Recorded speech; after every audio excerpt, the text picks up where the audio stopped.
Bonjour à tous et bienvenue sur yakakak.fr pour ce nouvel épisode de Focus. Je m'appelle Erwan et aujourd'hui on va faire le point sur un tout nouveau logiciel pour Final Cut Pro 10. Cet utilitaire se prénomme Final Cut Library Opener de la société Arctic Whiteness. Donc ceux qui connaissent Final Cut Library Manager connaissent donc ces développeurs. Et ici on va utiliser Final Cut Library Opener pour nous faciliter la tâche pour travailler en collaboration, par exemple sur plusieurs stations, avec des mêmes éléments à partager d'une machine à une autre. Ce qu'il faut savoir en fait, c'est que dans Final Cut Pro 10, deux utilisateurs ne peuvent pas ouvrir la même bibliothèque au même moment. C'est-à-dire que si je suis comme par exemple ici sur ma machine, je suis sur mon MacBook Pro, je suis en train de finaliser par exemple le générique, vous voyez, de cette émission. Si je veux donner ce générique à un autre monteur pour qu'il puisse par exemple faire une autre émission et démarrer avec ce générique, je suis obligé de demander à Final Cut Pro 10 à fermer ici cette bibliothèque. Comme ça, l'autre monteur sur l'autre station pourra ouvrir cette bibliothèque, prendre par exemple le générique et le glisser dans sa propre bibliothèque. Donc ça, c'est un petit peu contraignant parce que du coup, ça me demande à moi d'arrêter de travailler pendant quelques minutes ou voire dizaines de minutes. Ça demande aussi à se parler, se téléphoner ou ainsi de suite, à communiquer. Si on n'est pas dans le même étage ou dans la même salle, ça devient un petit peu compliqué à gérer. Et c'est là que Final Cut Library Opener va nous aider, c'est-à-dire que je vais pouvoir moi continuer ici à monter et être dans ma bibliothèque, et une autre personne va être capable de récupérer en fait les éléments sans que j'ai besoin en fait de fermer en fait ma bibliothèque et d'arrêter de travailler. Alors on va voir comment ça se passe. Et pour cela, je vais passer sur l'autre station, sur le Mac Pro, et je vais laisser ici sur le MacBook Pro ce projet ouvert, bien sûr, pour avoir les conditions comme si je travaillais dessus. Donc nous voici sur le Mac Pro, ici sur la station Mac Pro. Vous pouvez voir en fait que dans Final Cut Pro 10, j'ai une bibliothèque d'ouverte. En fait, cette bibliothèque, pour l'instant, c'est juste une coquille vide. Il y a juste, vous voyez, la semaine 4, 5, 6. Sur le MacBook Pro, j'avais les émissions de la semaine 1, 2, 3. Donc là, je voudrais continuer le montage et aider l'autre monteur à finaliser en fait l'ensemble des émissions. Mais pour cela, il me faudrait en fait le générique et quelques éléments de la bibliothèque du MacBook Pro. Donc les bibliothèques en fait sont situées ici sur un disque réseau. Donc ça me permet d'accéder, vous voyez, de partager en fait ces bibliothèques. Donc ça peut être un NAS, ça peut être un SAN, tout élément en fait sur le réseau et tous les dossiers partagés peuvent être accessibles. Et donc du coup, ce que je voudrais faire en fait, c'est accéder au contenu de l'émission en fait, Voyage imaginaire de Léo. Donc pour cela, je dis tiens, je voudrais ouvrir cette bibliothèque. Mais vous voyez en fait que Final Cut Pro 10 me laisse pas en fait ouvrir cette bibliothèque parce qu'elle est déjà ouverte dessus. Alors la solution qui était utilisée et qui avait été trouvée, c'était de faire une copie de cette bibliothèque, alors au même endroit ou à un autre endroit, mais c'était en fait l'astuce pour pouvoir accéder, parce que du coup la copie permet d'y accéder sans demander au monteur de fermer sur le MacBook Pro sa session. Et c'est un peu la philosophie en fait que les développeurs de Final Cut Library Opener ont utilisé.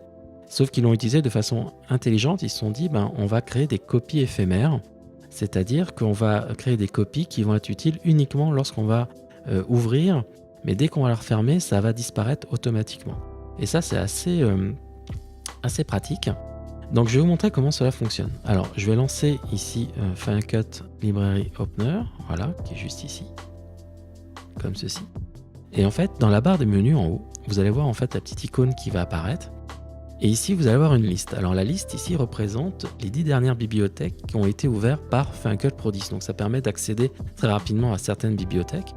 Et puis pour tous les utilisateurs de Final Cut Library Manager, vous allez reconnaître les petites icônes ici et surtout la petite main qui vous indique en fait que par exemple les 2 premières librairies sont ouvertes actuellement.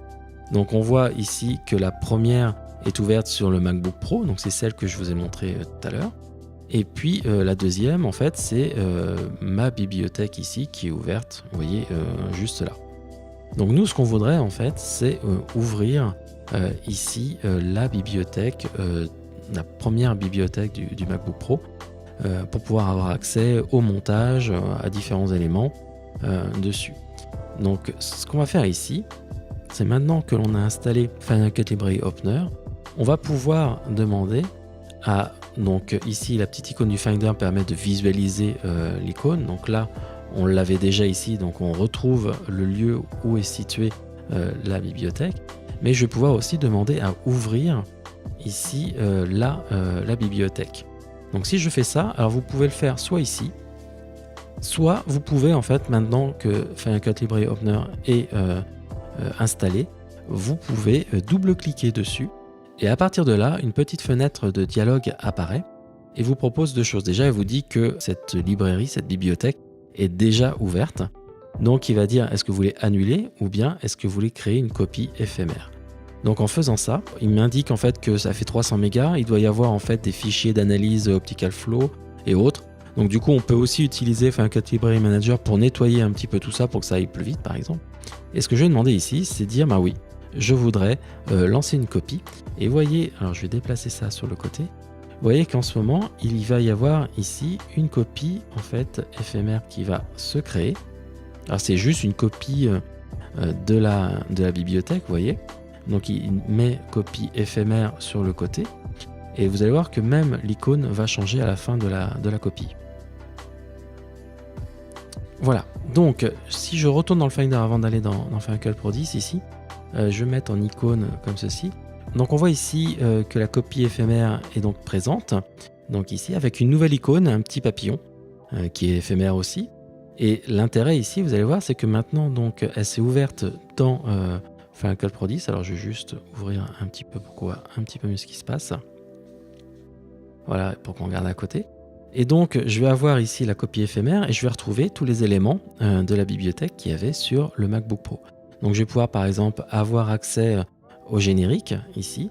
Je vais pouvoir demander à copier ce générique et le mettre directement dans ma bibliothèque. Je vais demander, OK, oui, je veux bien ici copier le générique. Je peux prendre la musique aussi, donc copier différents éléments. Voilà. Alors, tous mes médias, comme je vous l'ai dit, sont en externe, ils ne sont pas intégrés à la bibliothèque, donc c'est juste des liens. Là, c'est pour ça que ça va aussi vite au niveau de la copie. Et ce qui est intéressant, une fois que vous avez tout récupéré, par exemple, donc là maintenant j'ai le générique qui est présent ici, ce que je peux faire, c'est dire, maintenant j'ai plus besoin en fait de cet élément, j'ai récupéré tous les médias sans déranger le monteur sur l'autre station, sur le MacBook Pro. Donc ce que je vais demander là, c'est tout simplement de dire à Final Cut, maintenant, ferme la bibliothèque, j'ai plus besoin, en fait, j'ai récupéré tous les éléments. Et regardez au niveau du Finder à gauche, dès que je vais faire fermer la bibliothèque, voilà, si je regarde ici le Finder, vous allez voir qu'automatiquement, Final Cut Library Opener va effacer la copie éphémère et va permettre en fait maintenant de libérer la place tout simplement. Et donc maintenant, moi, je peux continuer ici le montage et attaquer l'émission de la semaine 4, 5, 6 sans avoir à aucun moment dérangé l'autre monteur ou les autres monteurs sur les autres stations. Donc ça, c'est très pratique. Vous voyez, c'est extrêmement simple. Ça crée juste une copie temporaire. Maintenant, je vais vous montrer quelques options qui sont disponibles directement dans Final Cut Library Opener. Donc ici, les 10 dernières bibliothèques que vous avez ouvertes dans Final Cut Pro 10. Donc ça attaque directement la mémoire de Final Cut Pro 10, donc voilà, c'est Final Cut Pro 10 qui fournit ces informations, avec la possibilité donc de visualiser le lieu dans le Finder ou bien de l'ouvrir directement. Alors si il n'y a pas la petite main, vous l'ouvrez directement. S'il y a une main, il va y avoir une copie qui sera faite. De toute façon, vous allez avoir le petit message qui va s'afficher. Au niveau des options, vous avez différentes options. Donc on a à propos et le support, voilà. On a la possibilité de lancer Final Cut Library Opener dès le démarrage, donc ça c'est plutôt utile dessus parce que du coup vous allez pouvoir ouvrir toutes vos bibliothèques avec cet utilitaire, via cet utilitaire. Il va demander à ouvrir les bibliothèques, si vous avez Final Cut Library Manager, vous pouvez les ouvrir dans Final Cut Library Manager aussi. Vous pouvez demander à effacer donc les copies éphémères une fois fermées dans FCP10. Donc ça c'était l'option, vous voyez, par défaut, et donc qui est très pratique parce que du coup vous n'avez pas besoin de gérer manuellement toutes les copies et autres. Ensuite, la fonction qui est assez sympathique ici, c'est l'emplacement des copies éphémères. C'est-à-dire que par défaut, vous voyez, c'est à côté de l'original, donc dans le même dossier. Mais si pour des raisons de réseau, c'est pas assez rapide ou autre, vous pouvez demander à le mettre sur votre système dans le dossier vidéo ou bien à choisir votre propre dossier. Si par exemple vous avez un disque externe ultra rapide et que vous voulez copier tous les médias et que vous voulez pas les effacer par exemple, parce que vous pouvez décocher ici, effacer la copie, ben vous pouvez aussi utiliser Final Cut Library Opener pour copier tout simplement des bibliothèques directement. Alors au niveau des licences, ben, vous pouvez donc accéder à une version donc, payante. Il y a une version gratuite et une version payante. Je vous laisse aller sur le site, on ira sur le site de Arctic Whiteness pour les différenciations ici. Et puis il y a les mises à jour automatiques que vous allez pouvoir ici vérifier. Donc ça c'est assez rapide, ça permet d'installer la mise à jour et de réinstaller en fait le logiciel automatiquement. Et puis ensuite de quitter Final Cut Library Opener. Pour conclure cette présentation de Final Cut Library Opener, je vous donne rendez-vous sur le site de Arctic Whiteness afin de télécharger la version gratuite. Il va y avoir un prix de lancement à 9,90 € pour ensuite avoir un prix officiel, je crois, de 14,90 €. Mais en tous les cas, vous aurez tous les détails de la version gratuite, de la version payante sur le site d'Arctic Whiteness. Et moi, je vous donne rendez-vous sur yakakak.fr, sur le Twitter, sur le Facebook pour une prochaine vidéo. En tous les cas, à très bientôt sur yakakak.fr. Ciao, ciao, bye bye.